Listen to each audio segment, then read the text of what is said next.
Now, using the Anderson formula of a nation being an imagined community, my argument, and this actually should appeal especially to young Pakistanis, is that the good thing about imagination is that an imagination need not be fixed. What you have imagined once, you can reimagine later. So the imagination can actually go through various kinds of mutations and transformations. And so, if we look at Pakistan's history and realize that our founding fathers and subsequent to them, our rulers, chose to create an ideological paradigm for Pakistan in which the military was most important. And there's a historic reason why Pakistan ended up with a stronger military. In the partition, Pakistan got about 19% of British India's population, 17% of its revenue sources, and 33% of its army. Much larger portion of the army than of either the revenue sources or the total population. And so that army then became the defining institution for the country. But it need not be that forever. Pakistanis can try and reimagine Pakistan in which the army is part of Pakistan but not necessarily the dominant factor in Pakistan. Pakistanis see the country and the future of their country as something other than that of a warrior nation in which the military must dominate and military factors must determine all aspects of national policy. Second, the overemphasis on the Islamic ideology, I think, is something that a lot of Pakistanis are now realizing has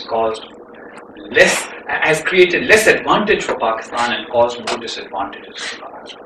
Because while in the beginning it sounded good, we are all one because we are Muslims and we will live by the principles of Islam, the second stage was far more difficult. What are the principles of Islam that we will live by? Who is a true Muslim? What kind of Islamic rules shall we make for the country? So Pakistan started out in 1947 with Shias and Ahmedis and Sunnis and Wahhabis and Ahl Hadith and Ismailis and Bohras and all kinds of religious denominations that considered themselves Muslim wanting Pakistan. And yet within a few years the debate had started. Should the Ahmadis who believe that there is a prophet who came after Prophet Muhammad be considered Muslims for legal purposes?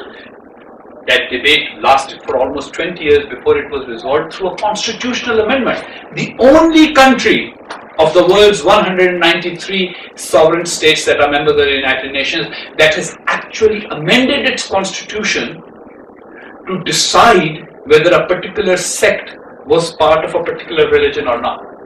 Now, every now and then, I'm sure, since I see such bright faces in this audience, I'm sure many of you have many interesting friends in this country, because after all, a significant portion of the American electorate is evangelical Christian. If you run into some of them, they will tell you such and such. Catholics, not really Christian, Mormons, far away from being Christian, etc., etc. You probably hear those arguments. Similarly, within Judaism, there are those who would argue that Reformed Jews are no longer Jews, or that a certain sect of the Hasidim is not as Jewish as they ought to be, etc. But here's the difference. None of it finds its way into legislation or constitutional law. In case of Pakistan, the Ahmadis, who consider themselves a sect of Islam, a Sunni offshoot, they have been legally declared non-Muslims for the purpose of the constitution and law of Pakistan.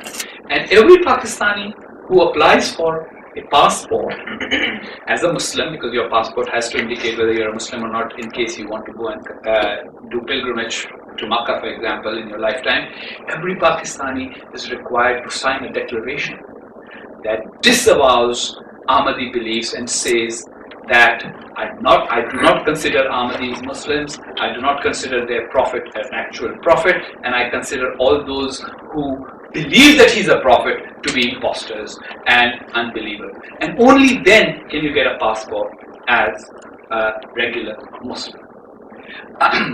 Why do I cite this? I cite this because these are the kind of anomalies that have been created by trying to create a more Islamic state. Instead of uniting, it has become a divisive factor. So now that the Ahmedis have been declared, now a new debate has started. Should the Shias be considered Islamic for the purpose of the constitution? And there's a movement in Pakistan called the Sipahi Sahaba, which demands that Shias too should be declared. So that basically, pure demographic terms, scares me. Because in the end, if somebody is sitting in judgment on somebody else as, who is a true Muslim or not, we will end up actually diminishing the number of Muslims in Pakistan rather than increasing it. Lastly, creating a confessional state will always result in sectarian and ideological conflict. There's a famous figure of speech about how many angels can dance on the head of a pin, kind of religious argument. Similar arguments exist in Islam. Did Prophet Muhammad have a shadow or not? If he was made of the light of God, did he have a shadow or not? There are two Sunni sects that disagree on this. But should that be a matter to be discussed in Parliament, or should that be something that should influence legislation? Does it have any relevance for modern life? Does it have any relevance for increasing Pakistan's exports, increasing the number of Pakistan's educated people, improving Pakistan's skilled labor force, making Pakistan competitive in modern terms? So, the reimagining of Pakistan would have to involve also giving up this ideological paradigm.